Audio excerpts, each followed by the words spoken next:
Hello दोस्तों, मेरे YouTube channel में आपका स्वागत है। तो चलिए कहानी शुरू करते हैं। कहानी अच्छी लगे तो प्लीज़ चैनल को लाइक एंड शेयर जरूर। वही मौली को कमरे में लाने के बाद एकांश ने कहा, तुम शराफत के साथ सो जाओ, कल सत्यनारायण भगवान की कथा होगी। मौली ने आंखें चढ़ाते हुए पूछा, मुझे क्यों नहीं बताया? एकांश ने जवाब में कहा, क्योंकि तुम काम कर रही थी। मौली ने कुछ पल सोचा, जिसे देखते हुए एकांश ने अपना टैक्सीटो निकालते हुए पूछा, क्या सोच रही हो? मौली ने जवाब में कहा, यही कि बच्चा कैसे होता है। एकांश ने अपने जैकेट को निकालकर सोफे पर फेंकते हुए कहा, तुम्हें नहीं पता? मौली ने थोड़ा सा ऑकवर्ड होते हुए कहा, पता है, लेकिन एकांश ने बीच में कहा, तुम बकवास सवाल बहुत पूछती हो। कुछ ऐसे सवाल क्यों नहीं पूछता जो तुम्हारे यूपीएससी के पेपर में आएंगे? मौली ने मुंह बनाते हुए कहा, आपको पता है, सुबह के 3 बजे से जाग रही हूँ मैं, और आप मुझे सुना रहे हो? एकांश ने आंखें सिकराते हुए कहा, मैं सुन रहा हूँ या तुम्हें सुलाने लाया हूँ? तुम्हें सुनाने लाया हूँ। आप बहस कर रहे हो। मैं बहस नहीं कर रहा हूँ। मैंने तुमसे कहा कि जाकर सो जाओ। वो तुम थी जो वहाँ जाकर तमाशा अटेंड कर रही थी। मौली ने आंखें सिकुड़ाते हुए कहा, घर के फंक्शन आपको तमाशा लगते हैं? हाँ, तुम थी ना जिसने कहा कि 3 बजे से जाग रही हो। हाँ, तो मैं पढ़ रही थी, इसलिए मैंने कहा।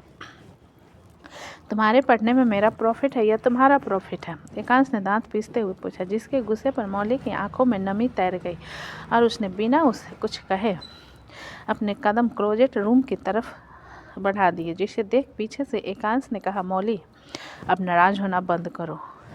मैंने कुछ गलत नहीं कहा है। मौली ने गुस्से से दंदनाते हुए एकांश के सामने आकर कहा, गलत नहीं कहा? क्या मतलब? मेरे पढ़ने से मेरा प्रॉफिट है, आपका प्रॉफिट नहीं है? आपको लोग नहीं कहेंगे कि आप एक आईपीएस ऑफिसर के पति हो? एकांश ने अपने कदम पीछे रहते हुए कहा, हाँ, सुन लिया। तुम इतना चिल्ला क्यों रही हो? मैं चिल्ला रही हूँ? मैं सही लैंग्वेज में आपसे बात करूँ तो आपको लगता है कि मैं चिल्ला रही हूँ? आप कहो तो सब कुछ सच और मैं कहूँ तो सब कुछ बकवास लगता है आपको? ये कहते हुए मौली एकांश की तरफ कदम बढ़ा रही थी। एकांश ने थक हार कर कहा, अच्छा ठीक है, मेरी गलती है, मुझे ऐसे नहीं कहना चाहिए था। अब नाराज़गी छोड़ो और कपड़े चेंज कर लो। नहीं करूँगी तो मैं कर देता हूँ। फ़ायदा उठाना चाहते हो?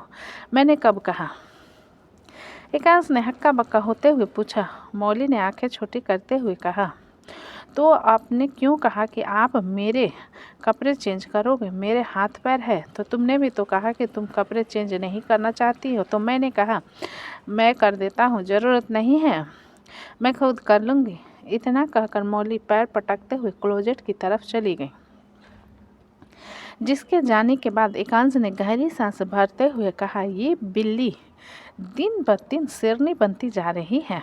अहम फॉकिंग गॉड दमन इट। ये कहते हुए एकांश ने अपना टैक्सीडो उतारा और वार्डरोब से शॉर्ट्स और टी शर्ट निकाल कर पहन लिया और वहाँ से स्टडी रूम में चला गया। कुछ देर बाद मौली कपड़े चेंज करके कुर्ता पजामा पहनकर बाहर निकली और दुपट्टा गले में लेते हुए कमरे से बाहर चली आई, जहाँ बाहर निकलते ही बानी से टकरा गई, जिससे बानी गिरने लगी। तब मौली ने उसे पकड़ते हुए कहा, संभाल कर। मौली को अपने सामने देख बानी का चेहरा एक बार फिर नर्वसनेस में घिर गया और उसने खुद को संभालते हुए कहा, मैं ठीक हूँ। मौली ने अपना सिर हिला दिया और पूछा, आपको कुछ चाहिए था आंटी? बानी ने अपना सिर नहीं में हिलाते हुए कहा, नहीं, मुझे आदत है अपने बेटे को सोने से पहले एक बार देखने की। उसे ही देखने गई थी, वो सो गया है। मौली ने अपना सिर हिला दिया और सामने बने गेस्ट रूम की तरफ इशारा करते हुए कहा, वो शायद आपका कमरा है। वानी ने अपना सिर हिला दिया और मौली ने वहाँ से जाते हुए कहा, अच्छा, मैं चलती हूँ। इतना कहकर मौली जाने लगी, जिसे बीच में रोकते हुए बानी ने कहा, क्या हम 2 मिनट बात कर सकते हैं?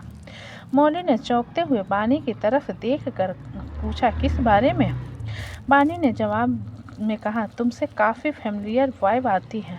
मौली ने बानी की बात सुनकर अपना सिर हिला दिया और उसके साथ जाने को हुई उससे पहले पीछे से एकांश प्रशांत जी ने कहा, मौली ने सिर घुमाकर प्रशांत जी की तरफ देखा और बानी से कहा, 1 मिनट ना। ये कहते हुए मौली प्रशांत जी के पास आ गए, जिसे प्रशांत जी ने कमरे की तरफ इशारा करते हुए कहा, तुम्हारी अम्मा को गर्म पानी चाहिए। मौली ने अपना सिर हिलाते हुए बानी से कहा, मैं आपसे बाद में बात करती हूँ, यहाँ मेरी ज़रूरत है। बानी ने अपना सिर हिला दिया और प्रशांत जी के साथ मौली कमरे में चली आई, जहाँ पहुंचकर उसने देखा सुस्मिता जी बिस्तर पर लेटी हुई थी, जिन्हें देखने के बाद मौली ने प्रशांत जी को वॉशरूम में लगे गीजर की तरफ इशारा करते हुए कहा, मैं इसे चालू कर देती हूँ, फिर गर्म पानी आएगा। सुस्मिता जी ने बिस्तर से उतरकर गीजर को देखते हुए कहा, अच्छा तो दामाद जी हाय एकर बात करत रही से, अच्छा तो दामाद जी इसकी बात कर रहे थे। मौली ने जवाब में अपना सर हिला दिया और कहा, 10 मिनट बाद आप गर्म पानी में नहा लेना। इतना कहकर मौली वहाँ से जाने लगी, जिसे देख सुस्मिता जी ने उसके बाजू को पकड़ते हुए कहा, रुक, जितका बेर आए हो देखत हो कैसे देख के भी अनदेखा करत हस। रुक, जितने वक्त से आई हो देख रही हूँ कि देख कर भी अवॉइड कर रही हो। मौली ने रुकते हुए कहा, अम्मा रात काफ़ी हो गई है, आपको सो जाना चाहिए। सुस्मिता जी ने एक नज़र प्रशांत जी की तरफ देखने के बाद कहा, तोला नहीं लागे कि हमने जो करेला तोला पढ़ाएन लिखाएन ते इतके बड़े घर में तोर बियाह करवाएन तो तोला घलो हामान बन कुछ करना चाहिए। तुम्हें नहीं लगता कि हमने पढ़ाया लिखाया, इतने बड़े घर में तुम्हारी शादी करवाई, तो तुम्हें भी हमारे लिए कुछ करना चाहिए। मौली ने असमंजस में सुस्मिता जी की तरफ देखा और प्रशांत जी से पूछा, पापा अम्मा किस बारे में बात कर रही हैं? प्रशांत जी ने अपना सिर नहीं में हिलाते हुए कहा, तुम उसकी बात मत सुनो, वो पागल हो गई है, तुम जाओ यहाँ से। सुस्मिता जी ने गुस्से से प्रशांत जी की तरफ देखा और मौली से कहा, सुन लवारिस, तोर शादी में जितना खर्चा हमने करत है और तोर पढ़ाई लिखाई के सब पैसा ला हमन ला वापिस कर। सुन लवारिस, तुम्हारी शादी में हमने जितने पैसे खर्च किया और पढ़ाई लिखाई में किए, सारे पैसे हमें वापस करो। मौली ने हैरान नज़रों से सुस्मिता जी को देखते हुए कहा, लेकिन मैं इतने पैसे कहाँ से? सुस्मिता जी ने मौली के गले और हाथ में पहने सोने के चेन और कड़े की तरफ इशारा करते हुए कहा, ये मन से तोर करा गहना गुत्था कमी थोड़ी ना है, इतने बड़े घर में शादी होके आए हैं, इस तोला तो झोला में भर भर के पैसा हमन ला देना चाहिए, तोर भैया के ज़िंदगी बनाए बा। इन सब से तुम्हारे पास जेवरों की कमी थोड़ी ना है, इतने बड़े घर में शादी होकर आई हो, तुम्हें तो बैग में भर भर के हमें पैसे देने चाहिए तुम्हारे बड़े भाई की ज़िंदगी बनाने के लिए। मौली ने सुस्मिता जी से हाथ छुड़ाते हुए कहा, बिल्कुल नहीं, ये मेरे पैसे नहीं हैं, और दूसरी बात मैं नहीं कर रही हूँ। इस घर के लोग मुझसे प्यार करते हैं, इसका मतलब ये नहीं है कि मैं उन्हें धोखा दूँ, और ये जेवर उन सब के प्यार की निशानी है जो उन लोगों ने मुझे दिया है। सुस्मिता जी ने मौली के बाल को पकड़ते हुए कहा, तोर जुबान बहुत चलत है रे कुल्टा, तेरा जुबान बहुत चल रहा है कुल्टा। जिसकी हरकत पर प्रशांत जी ने सुस्मिता जी को दूर करते हुए कहा, तुमने सारी शर्म लिहाज बेच रखी है क्या? सुस्मिता जी ने खुद को छुड़ाने की कोशिश करते हुए कहा, छोड़ मोला, ये बहुत बड़े एहसान फरमोश आ गए, अगर एला तहा उठा के नहीं लाए रहते ना तो वही समंदर समसर के मर जातीस। और छोड़ो मुझे, ये बहुत बड़ी एहसान फरमोश है, अगर तुम इसे समुद्र के किनारे से उठा कर नहीं लाए होते तो ये वहीं पर सर कर मर जाती। और ये कहते हुए सुस्मिता जी की बोलती बंद हो गई, क्योंकि दरवाजे पर महक खड़ी हुई थी। मौली की आंखों में नमी तैर गई थी, जिसके चेहरे को देखते हुए महक ने कहा, तुम ठीक हो? महक की आवाज़ सुन मौली ने जल्दी से अपने आंसू को साफ करते हुए कहा, मैं ठीक हूँ माँ, आप सोई नहीं? महक ने खाली नज़र से सुस्मिता जी की तरफ देखने के बाद मौली से कहा, हाँ, मैं कमरे में जा रही थी, तब यहाँ से चिल्लाने की आवाज़ आई, सुनिए। प्रशांत जी ने महक की बात पर कहा, माफ़ कीजिए, ये ज़रा तेज़ बात करती हैं। महक ने प्रशांत जी की बात सुन कहा, प्रशांत जी, इसे बात करना नहीं कहते, इसे बेइज्जत करना कहते हैं। हम मेहमानों को भगवान समझते हैं, इसलिए अपनी पत्नी को शांति से सोने के लिए कहिए। ये कहते हुए महक ने मौली के हाथ को पकड़कर कहा, चलो। मौली ने अपना सर हिला दिया और एक नज़र सुस्मिता जी की तरफ देखने के बाद चली गई, जिसके जाने के बाद प्रशांत जी ने सुस्मिता को छोड़ते हुए कहा, तुमने बहुत गंदी हरकत की है। मुझे समझ नहीं आता कि तुम्हें दिक्कत क्या है मौली से। सुस्मिता जी ने प्रशांत जी को इग्नोर करते हुए कहा, ये था समय बता ही। जिनकी बात पर प्रशांत जी ने अपना सिर नहीं में हिला दिया। वही पंखुरी को अपना पर्सनल कमरा मिला था, जहां इस वक्त वह सो रही थी। जब उसके कमरे की बालकनी से एक लंबी परछाई दरवाज़ा खोलते हुए अंदर दाखिल हुई। कदमों की आहट सुनकर पंखुरी की नींद खुल गई और उसने नाइट लैंप को जैसे ही जलाया, अंदर आए शख्स ने उसके मुंह पर हाथ रखा, जिससे पंखुरी घबरा गई और हाथ दूर करने लगी, जिस पर दैविक ने धीरे से कहा, शश, मैं हूँ। पंखुरी ने आंखें बड़ी करते हुए दैविक की तरफ देखा और उसके हाथ को हटाने की कोशिश करने लगी, जिसकी कोशिश को देखते हुए दैविक ने कहा, हम आवाज़ तो नहीं करोगी ना। पंखुरी ने अपना सिर नहीं में हिला दिया, जिस पर दैविक ने पंखुरी के मुंह से हाथ हटाते हुए कहा,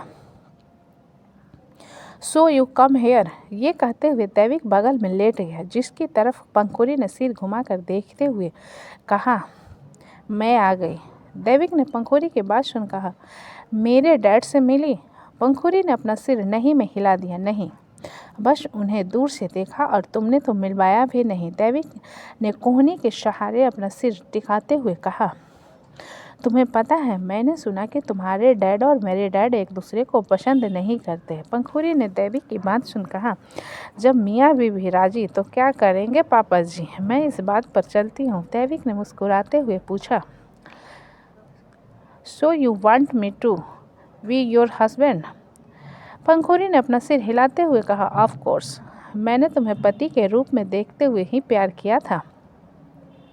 दैविक ने पंखुरी के गाल पर हाथ रखकर अंगुलियों से सहलाते हुए कहा, तुम भले ही मेरी प्रेमिका बन जाओ, लेकिन मैं तुम्हें प्यार अपनी बीवी की तरह करूँगा। पंखुरी के गाल दैविक की बात सुनकर पूरी तरह लाल हो गए और उसने दैविक के हाथ पर हाथ रखते हुए कहा, तो हम डेट करना कब शुरू करेंगे। दैविक ने पंखुरी के अंगुलियों से खेलते हुए कहा, हम डेट करना शुरू करेंगे जब तुम कहो। पंखुरी ने दैविक की उंगली को पकड़ते हुए कहा, लेकिन सबसे पहले मॉम को बताना होगा कि तुम मुझसे प्यार करते हो। दैविक ने आंखें चढ़ाते हुए पूछा, हम दोनों के प्यार के बारे में किसी और को क्यों बताना। पंखुरी ने दैविक की बात तरफ देखते हुए कहा, तुम मुझसे शादी तो करोगे ना। दैविक ने आंखें रोल करते हुए कहा, Rose, marriage is a formality to show society, love has no role in it. Pankhuri ने अपना सिर हिलाते हुए कहा, हाँ, लेकिन हमें भी फॉर्मेलिटी पूरी करनी होती है ना। मैं इंतज़ार करूँगी। दैविक ने पंखुरी के माथों को सहलाते हुए कहा, फाइन, तो चलो शादी कर लेते हैं। पंखुरी ने चौंकते हुए दैविक की तरफ देखा और कहा, तुम मजाक कर रहे हो ना। तुम्हें क्या लगता है? मुझे लगता है कि तुम मजाक कर रहे हो, है ना। दैविक ने अपने गाल पर हाथ रख कोहनी को तकिए पर टिकाए हाथ उठाकर पंखुरी के चेहरे पर आ रहे बालों को कान के पीछे करते हुए कहा, I am serious, I don't want a girlfriend any more, I want a wife. Pankhuri ने पलकें झपकाते हुए पूछा, but you have not given me any at all, so मेरी रोज को पसंद है। दैविक ने आंखें चढ़ाते हुए पूछा। पंखुरी ने अपना सिर हिलाते हुए कहा, यस। दैविक ने कुछ पल सोच कर कहा, हम okay, let's go on a date in 2 days। Pankhuri ने मुंह बनाते हुए कहा, मैं परसों वापस अमेरिका के लिए निकल रही हूँ। दैविक ने पंखुरी के लोअर लिप्स को 2 अंगुलियों से पकड़ते हुए कहा, रोज, लिप्स बनाना बंद करो, इट फुल टेम्पेंटिंग। पंखुरी ने अपने टंग को बाहर निकालते हुए अपने लिप्स को लिक किया, जिसे देख दैविक हल्का सा हंस पड़ा और उसके होठों को छेड़ते हुए कहा, तुम काफ़ी बदमाश हो। पंखुरी ने अपना सिर नहीं में हिलाते हुए कहा, नहीं, मैं बहुत शरीफ हूँ। शरीफ लड़कियाँ किसी लड़की के सामने ऐसी हरकत नहीं करती। Oh, so you call me shameless, Pankhuri ने आंखें चढ़ाते हुए पूछा, जिस पर दैविक ने अपना सिर नहीं में हिलाते हुए कहा, no you are not seamless, you are like my wife. ये कहते हुए दैविक उठकर बैठ गया, जिसे देख पंखुड़ी ने चादर सीने तक ओढ़ते हुए कहा, तुम जा रहे हो? दैविक ने चादर को पकड़ अच्छे से पंखुड़ी को कवर करते हुए कहा, ठंड लग जाएगी, सो जाओ।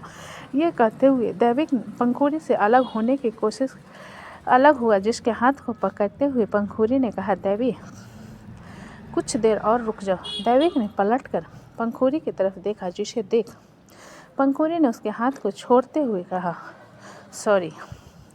जिस पर दैविक ने अपना हाथ पीछे नहीं लिया और उसे देते हुए बोला, तुम मुझे पकड़ सकती हो। पंखुड़ी ने दैविक के हाथ को पकड़ा और उसकी आंखों के साथ दो कोनों से आंसू की बूंद टपकते हुए तकिए पर गिरी, जिसे देख दैविक ने हल्का से झुककर उसके अपने दूसरे हाथ से पंखुड़ी के आंसू को साफ करते हुए कहा, ये आंसू ठंड की ओस की बूंदे की तरह है, इसे बेवजह मत बहाओ।